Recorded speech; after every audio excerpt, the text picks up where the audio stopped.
Hey guys, welcome to part 3 of What If Goku Always Wore Weighted Clothing. We last left off with Goku and Bulma meeting Master Roshi, Goku getting the flying Nimbus, and then getting 4 of the 7 Dragon Balls. Bulma puts their capsule house back into its capsule and brings out her motorcycle and tells Goku, "Okay, our next ball is only hundreds of miles in that direction." Goku said, "Sure. A shame you can't ride my flying Nimbus. That would make traveling a lot faster." Bulma says, "I don't want to ride your silly little cloud anyway." And with that, they made their way to Aru village. After a while of traveling, they finally made it to the village and noticed that no one was around. The windows on the houses were barricaded up, and the town was quiet. Goku asked, "Where is everybody?" "Hello," Bulma said. "That's strange. It's almost as if everyone just got up and left this town no more than minutes before we arrived." Goku then busted down a door and was immediately met with an axe, almost cutting him in two. Goku yelled out, "Whoa!" as he barely managed to sidestep the swing of the axe. Bulma shouted out, "Whoa, wait, we're not intruders." An old man spoke up and asked, "You guys aren't intruders?" Bulma hurriedly shook her hands and said, No. What is going on here anyway?" Goku recovers from the entire ordeal and shouts at the old man, "Why did you try to hit me?" The old man quickly apologizes and says, "I'm sorry. You guys aren't with Oolong?" Bulma repeated, "Oolong? No, I've never heard of him." The old man sighs and says, My deepest, most sincerest apologies. Please, sit. Bulma and Goku take a seat at the man's table as a young girl appears. He says, "My name is Sherman, and this here is my daughter Pokawatha." She sat up and said, "Hello." Sherman continued, "A demon named Oolong has been coming to our village and taking our daughters. There's nothing we can do to stop him. He's a wicked evil shapeshifter."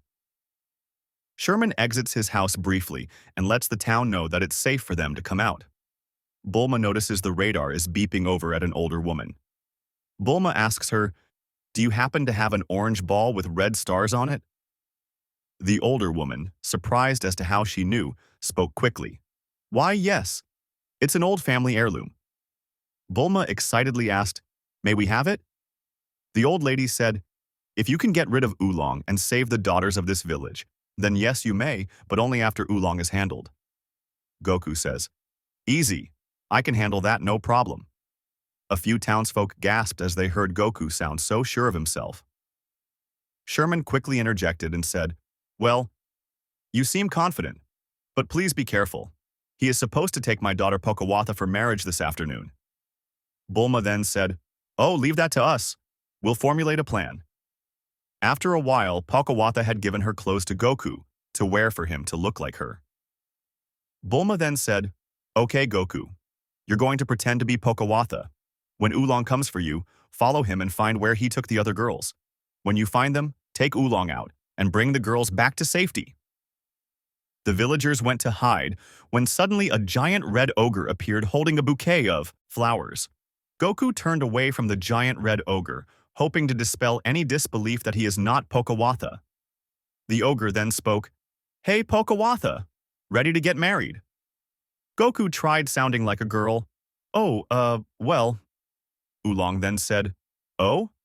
Is this form not to your liking? Maybe something more like this." Suddenly, Oolong turned into a human man with a suit and tie. Bulma instantly was intrigued by the man and said, "Hey, you can have me." Oolong looked over at Bulma and realized that she was definitely more developed than Pokawatha and took an interest, but seemingly dissuaded because of his love for Pokawatha. Oolong looked over at Pokawatha and noticed her urinating while standing. Oolong quizzically wandered over to the front of Pokawatha and realized that she was actually a he. Oolong freaked out and took a step back upon realizing. Goku realized that his cover was blown and took off the disguise. "Finally, that get-up was getting annoying," said Goku. Oolong, realizing he was tricked, decided to transform into a giant robot holding hot broth and a pair of chopsticks. He said, "Get ready to fight. I'll cook you up." Goku said, "Bring it. I'm not afraid of you." Suddenly, Oolong's finger slips into the hot broth that he had been holding. "Ow! Yow!" Oolong shouted as his thumb instantly turned red. A kid came up from behind and shot a pebble at the back of Oolong's head. Oolong covered the back of his head and yelled out, "Dang kids! Ah! Ow!" Goku then realized something. Goku said, "You're not as strong as you say you are you?" Oolong realized that the jig was up and turned into a bat to fly away. Bulma shouted out, "Careful, Goku! He's going to get away. Go after him." Goku then shouts out, "Flying Nimbus." Once the flying Nimbus had appeared, Goku hopped on and chased after Oolong. Oolong, realizing that the kid could fly, changed into a rocket ship and blasted off as fast as he could go. "Faster, Nimbus!" Goku shouted. Eventually, Oolong panicked and said, "Oh no, my 5 minutes is up." Oolong suddenly transformed into a pig with a military-like uniform on and began plunging hundreds of feet down. Goku went after Oolong and captured him, holding onto his hand while still standing on the flying Nimbus. Goku brought Oolong back to the village, who promptly tied him up in ropes in case he tried to run away. Oolong, who had accepted defeat, didn't hesitate to bring the villagers back to his mansion to show where the girls were. The girls, seemingly perfectly fine and healthy, were all living a lavish lifestyle. One was by the pool, another was working out. Oolong said, "Please, take them back. They've become nothing but a nuisance to me." The town, realizing Oolong hadn't harmed their girls, forgave him, and the old woman gave Bulma the 6-starred ball. Bulma then said, "Your powers are pretty useful. You're coming along with us." Oolong grumpily said, "And if I refuse?" Bulma said, "Then you'll be answering to Goku here." Oolong swallowed and reluctantly agreed. The next day, the gang approached a lake, and Bulma pulled out one of her capsules, and a boat appeared. They began riding on the boat across the small lake. Oolong looked over and noticed the boat was tilted slightly over to Goku's side. Oolong said, "Heh, you seem dense for your size." Goku looked down and said, "Huh?" Oolong continued, "You may want to switch sides with me. How do you weigh so much?" Goku switched sides while thinking, suddenly saying, "Oh yeah, I have weighted bands on. It doubles my weight to help me train." Oolong looks confused but doesn't question it further. Oolong then asks, "So, where are we even heading?" Bulma says, "Fire Mountain." Oolong says, No, anywhere but there. Aren't you scared of that Ox King fella that guards that mountain?" Goku asked, "Huh? Ox King?" Oolong said, "Yes, he'll kill us for sure." Bulma dismissed Oolong by saying, "We'll have to take our chances for my wish." Oolong looked confused and asked, "Your wish?" Bulma said, "Don't worry about it." A few hours later, Bulma realized the boat had run out of gas. She asked Oolong, "Hey Oolong, do you think you can transform into a tank of gas?" Oolong says, "Unfortunately not, Toots. It'd be like pouring out my own self. It just wouldn't work. Also, I could only transform for 5 minutes before I transform back." Bulma said, "What? Then you're useless." Oolong scoffs, then says, "I don't need to take this." He transforms into a fish and jumps into the lake. Bulma says, "Goku, quick, after him." Goku jumps off the boat and quickly swims into the water in hopes of finding Oolong. Goku manages to sink faster thanks to the weighted bands, and Goku actually manages to see Oolong and get close to him. But unfortunately, Oolong is too slippery for Goku to capture. Goku then resurfaces for some air. Bulma asked, "Did you get him?" Goku said, "Unfortunately not. He's too slippery." Bulma laughs, then says, "Different fish just need a different type of bait." Bulma pulls out a pair of undergarments and attaches them to a fishing pole and flicks them into the water below. Almost immediately, Oolong latches onto the pair of undergarments, and he is caught once more. Bulma then offers Oolong a piece of candy to satiate his hunger. Oolong obliges, and Bulma then asks him to transform into an oar to safely take them onto land.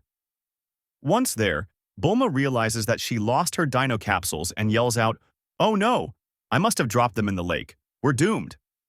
Oolong then takes the opportunity to sneak off once again. Bulma then asks, "Hey Oolong, do you—" She is interrupted by Goku, who says, "He's not here." Bulma then shouts out, "Ah, piggy, piggy, piggy." Oolong is then overcome by the strong feeling of needing to use the restroom. Goku then points his power pole at Bulma and says, "You really are a witch, aren't you? You cast a spell on Oolong." Bulma smiles and says, "I'm actually not. If I was, I wouldn't need the Dragon Balls to wish for the perfect boyfriend, now would I?" Oolong then returns, saying, "How did you do that?" Bulma laughs and says, "That candy that you ate? That's my secret recipe. Whenever someone says those magic words, you'll need to use the bathroom. So now you're stuck with us. No trying to get away from us now, you hear?" Oolong grumbles but ultimately agrees. The group decides to trek on foot because neither Oolong nor Bulma can ride the flying Nimbus. The group finds themselves in a desert. After walking for seemingly hours, Bulma says, "I can't take it anymore. I need to take a nap." Bulma then rests under the shade of a giant rock structure. Oolong and Goku look in the distance and notice a motorcycle carrying someone was heading their way. Goku asked, "What's that?" Oolong responded, "Company, not a good sign." A man with long hair and a floating blue cat hop off of the motorcycle, and the man speaks up, "Hand over all your supplies and dino caps and no one gets hurt." The cat speaks in a high-pitched voice and says, "Yeah, do it, or else Yamcha the Desert Bandit will end you." Oolong then tells Goku, Hey, I know that cat. That's Puar. We used to go to Transformation Academy together." Puar notices Oolong, then says, "Oh yeah, that's Oolong. He used to pick on me, steal my lunch money, and call me names." Yamcha smiled and said, "Can't wait to enjoy your downfall for picking on my little friend here, mi amigo." Puar chanted back, "That's right." Oolong shouted out as he ran away, "Get him, kid! Good luck!" Goku stared at Yamcha, then said, "I don't want to fight you, but if you're trying to hurt me or my friends, then I have no choice." Yamcha then unsheathed his sword and threw the scabbard high into the air. Goku's eyes met it, but it was only a distraction. Yamcha came over and punched Goku in the stomach as he attempted to slash away at Goku. Goku managed to dodge it with ease. Goku's stomach began to rumble as he complained, "I'm hungry." Yamcha then charged at Goku once more and punched him extremely hard, causing Goku to get knocked back a tiny bit. Goku took off his weighted bands quickly. Goku then did one final charge and punch. He took off like a speeding bullet and managed to hit Yamcha in the stomach. Yamcha backed away and began to cough. Goku said shakily, Had enough."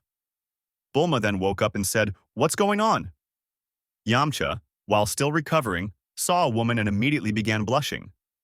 Puar said, "No, Yamcha. He can't handle being around girls. He's too shy," and quickly helped guide Yamcha back to his motorcycle. Yamcha then quickly raced away. Bulma quickly asked, "Who was that hunk of a man?" Goku then fell over extremely hungry. Oolong tried picking up Goku's bands but said, "Holy smokes, these bands are heavier than they look." Oolong slowly laid them on top of Goku. Oolong then got out a small capsule and said, "I forgot I had this, but I'm tired of being out of this heat walking." Bulma said, "You had a dino cap this whole time and didn't think to say anything." She started shaking Oolong as he said, Hey, I forgot about it, all right? Put me down." Oolong threw his capsule down, and out popped a giant bus-like car. The gang all slowly made their way inside to continue on their journey. Thank you for listening to Part 3. I apologize if the story is going slow for some of you. I enjoy the early moments of Dragon Ball, and I hope all of you do too. In the original, Goku lost to Yamcha because he was hungry and was only saved by Bulma waking up. In this What If, Goku was even stronger than Yamcha and managed to knock the wind out of him. Wasn't even a contest, even for a hungry Goku. Either way, please tune in next time for Part 4, where our gang finally has proper transportation. Until next time.